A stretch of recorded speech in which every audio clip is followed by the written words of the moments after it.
Hello hi welcome to in my kitchen official. Please కొంచెం subscribe చేసేసుకోండి. అలాగే ఈరోజు రెసిపీ ఏంటంటే ఒక స్వీట్ చేస్తున్నానండి. ఈ స్వీట్ అయితే జస్ట్ ఒక 5 మినిట్స్లో అయిపోతుందండి. అందరూ ఎవరైనా చేసేసుకోవచ్చు, ఈజీగా చేసుకునే స్వీట్ అన్నమాట. అందరికీ తెలిసిందే. ఇప్పుడు ఇది ఎలా చేసేసుకోవాలో చూసేద్దాం. ఇప్పుడు స్టవ్ ఆన్ చేసేసుకొని సిమ్లో పెట్టేసుకున్నానండి. సిమ్లో పెట్టేసుకొని దీంట్లోకి 2 టేబుల్ స్పూన్ల నెయ్యి వేసేసుకున్నాను. మీరు నెయ్యి ఇష్టం ఉన్న వాళ్ళైతే ఇంకో టేబుల్ స్పూన్ యాడ్ చేసేసుకోవచ్చు. ఇప్పుడు నేను దీంట్లోకి వచ్చేసి ఒక 5-6 బాదం పప్పు, అలాగే జీడిపప్పు, అలాగే కిస్మిస్, అలాగే 2-3 ఇలాచి కూడా నేను చిన్నగా తురుముకొని ఇలా వేసుకున్నానండి. యాక్చువల్లీ ఏంటంటే మా పిల్లలు అసలు ఏ స్వీట్ చేసినా కానీ విడిగా బాదం పప్పు కానీ జీడిపప్పు కానీ ఇలా ఏ పప్పులు వేసినా సరే బయటికి తీసిపెట్టి స్వీట్ మాత్రమే తింటారనమాట. ఇంకా నాకైతే చాలా కోపం వస్తుంది. అందుకనే వాళ్ళు అలా తినరని చెప్పేసి నేను ఇట్లా తురుముకొని వేసుకుంటానండి. మీకు ఒకవేళ ఇది నచ్చకపోతే మాత్రం విడివిడిగా వేసుకోవచ్చు, నో ప్రాబ్లం. ఇప్పుడు వచ్చేసేసి నేను ఇక్కడ నేతిలో కొంచెం లైట్గా వేయించిన తర్వాత సన్న సేమియా ఉంటుంది కదండి, ఒక ప్యాకెట్ అనేది తీసుకున్నాను. దాంట్లో హాఫ్ తీసుకున్నాను, అంటే ఒక 100 గ్రామ్స్ తీసేసుకున్నాను అనమాట. తీసేసుకున్న ఈ సేమియా ఏంటంటే మనము పర్చేజ్ చేసేటప్పుడు రౌండ్గా వస్తుందన్నమాట. ఈ రౌండ్ సేమియాని చెయ్యి పట్టి ఇలా చుంచేస్తే అవి తొందరగా విరిగిపోతాయి అనమాట. ఇలా విరగదీసిన తర్వాత ఇప్పుడు ఇలా వేసేసుకోవాలన్నమాట. వేసి ఒకసారి ఈ సన్నని సేమియా కూడా నేతిలో కొంచెం లైట్గా కలర్ వచ్చే వరకు వేయించిన తర్వాత ఇప్పుడు దీంట్లోకి వచ్చేసి 2 టేబుల్ స్పూన్ల సగ్గుబియ్యం అనేది యాడ్ చేసేసుకుంటున్నానండి. ఈ సగ్గుబియ్యం అయితే మీడియం సైజు ఉంటాయి అనమాట. దీంట్లో చిన్నవి ఉంటాయి, మీడియం సైజు ఉంటుందన్నమాట.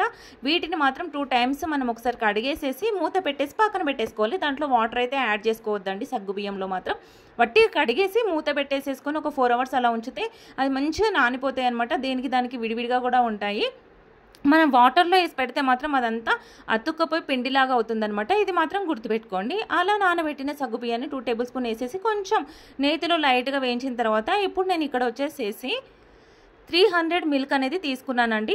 ఒకవేళ మిల్క్ కొంచెం తక్కువ అనిపిస్తే మనం వాటర్ కూడా యాడ్ చేసేసుకోవచ్చు అనమాట. నేను ఇప్పుడు ఇలా 350 గ్రామ్స్ మిల్క్ అనేది యాడ్ చేసిన తర్వాత మేము కొంచెం ఇంట్లో స్వీట్ అనేది తక్కువ తీసుకుంటామండి. అందుకనే ఒక కప్పు నిండా కాకుండా కప్పు వెల్తిగా వేసేసుకున్నాను అనమాట. ఇక్కడ షుగర్ అనేది మీరు వచ్చేసేసి మీరు తినే షుగర్ ఎక్కువ తింటారా తక్కువ తింటారా అనే దాన్ని బట్టి మీరు వేసుకోవచ్చు అనమాట. ఇప్పుడు నేను షుగర్ యాడ్ చేసిన తర్వాత ఒక్కసారి మనం మంచిగా గరిటతో ఇలా కలుపుతూ ఉండాలన్నమాట. ఇదంతా కూడా మీడియం ఫ్లేమ్లో పెట్టేసుకొని నేను ఇలా చేస్తున్నాను అనమాట. ఇప్పుడు ఇదంతా కూడా మనం కొంచెం ఒకసారి మరిగితే సరిపోతుంది అనమాట. ఆ పాలు అదంతా కూడా వేడి అయిపోయి, ఇది సన్న సేమియా కాబట్టి జస్ట్ ఒక 2 సెకండ్స్ అట్లా మరగబెడితే సరిపోతుంది అనమాట. ఇంకా నేను దీంట్లోకి వచ్చేది ఇంకొంచెం టేస్ట్ కావాలనేసి మా పిల్లలు కూడా ఇష్టం, నాకు కూడా ఇష్టం అని చెప్పేసి గసాలా ఉంటుంది కదా అంటే గసగసాలా ఉంటుంది కదా, అది ఒక చిన్న టేబుల్ స్పూన్ నిండా ఇలా పైన వేసేసుకున్నాను.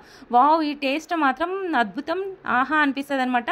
టేస్ట్ మాత్రం బాగుంటుందండి. ఇంకా కాకపోతే నాకు అప్పుడు గుర్తులేదు, ఇది మనం నేతిలో వేసుకున్న ఇంకా చాలా టేస్ట్ వస్తుంది. ఇలా లాస్ట్ వరకు ఇట్లా వేసుకున్న టేస్ట్ వస్తుంది.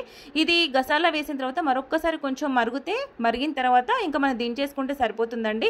ఈ రోజు అయితే నాకు నా బర్త్డే కాబట్టి, అంటే నా జన్మదిన శుభాకాంక్షలు కాబట్టి, నా పుట్టినరోజు కాబట్టి ఇంకా నేనైతే ఇలా స్వీట్ చేసేసుకొని ఇంకా ఇలా రెడీ చేసేసాను అనమాట. ఇదంతా మరిగిపోయిన తర్వాత ఇప్పుడు ఇది ఆఫ్ చేసేసుకుంటున్నానండి. ఆఫ్ చేసేసుకొని ఒక్కసారి గరిటె తీసేసుకొని గరిటెతో ఒకసారి కలిపేసేసుకొని ఇప్పుడు నేను వచ్చేసేసి స్టవ్ మొత్తం ఆఫ్ చేసేసుకున్నా. కొంచెం చల్లారిపోతే సరిపోతుందండి. ఇంకా నా బర్త్డే కాబట్టి నేను ఫస్ట్ దేవుడికి నైవేద్యం పెట్టేసుకుంటున్నాను అనమాట. దేవుడి కోసం అనేసి ఫస్ట్ కొంచెం స్వీట్ అనేది తీసేసి ఇలా దేవుడికి నైవేద్యం పెట్టేసేసుకొని కొంచెం అంత లోపల చల్లారిపోతుంది అనమాట.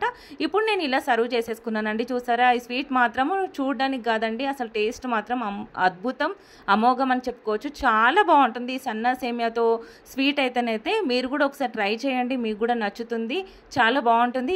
ఈ స్వీట్ అందరికీ తెలిసిందే అనుకుంటున్నాను నేనైతే.